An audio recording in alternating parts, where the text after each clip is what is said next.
My name's Delores Richardson. I've lived on the South Side almost 40 years. The South Side can be very creative. It can be very eventful. We also have had a lot of challenges on the South Side that have made a lot of our community neighbors be participants and activists in order to save the legacy from the South Side that we have. I have a lot of family that live on the South Side or has lived on the South Side and maybe moved away, starting from Middle South Side, which I call off of Livingston, that area, and have moved more into the 43207 area. So yes, we have a lot of family that lives on the South Side and friends. Sense of community on the South Side is prideful. If you live on the South Side, you just inherit that pride that comes with living there. And so I find it nurturing to be on the South Side of town. I think the South Side is the cornerstone of Columbus. The South Side has a lot of history of a lot of freeways coming through the South Side, a lot of projects starting on the South Side, from going back to Rickenbacker, with 270 is down there now. So I think that we have always started any initiative in Columbus, a lot of them have started on the South Side. Well, right now, just living in any community is challenging due to COVID, and being able to keep your community netted together to take care of each other and to continue to nurture each other without all the moving around.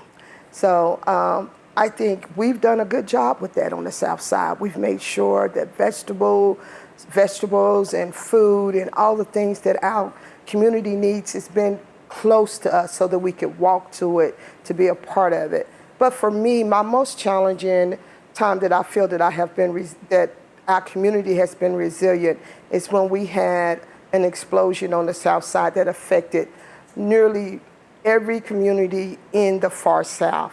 And we all bonded together to make sure that our community knew that if we stood up and we knew what was happening and knew the effects of the community, and that we can make a difference and that it wouldn't happen again without our voices being heard.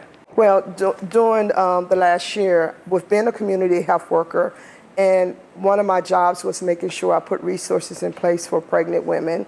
Infant mortality has been a big issue, and for the South Side is one of those high target areas. I've made sure the women that I work with have all the resources that they need so baby and families can live a nurturing and successful 1 year of life.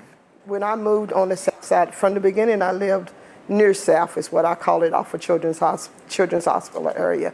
Then I moved further south. As soon as I moved further south, I thought, I'm just gonna sit down and relax and just chill, my new house. But that wasn't possible, because when you see that things are happening, you really do need to be involved. I communicate well with people. I communicate well with my neighbors. I am a conversationalist with them, and I listen. And I've learned to be a good listener. Now I'm not as fearful about a new challenge. So take that fear is immediately take that fear out. You can do this. It's an emotional talking to yourself thing. Is that, hey, I know I can do this. Just make a plan. So COVID did that for a lot of people. You were able to step back. You were able to, okay, let's sidestep this. Let's see how we can do this better, more creative. It brought out a lot of creativity, brought out some things that we'll never go back to doing again because they're done better in a different way. So just being able to talk yourself through the challenge.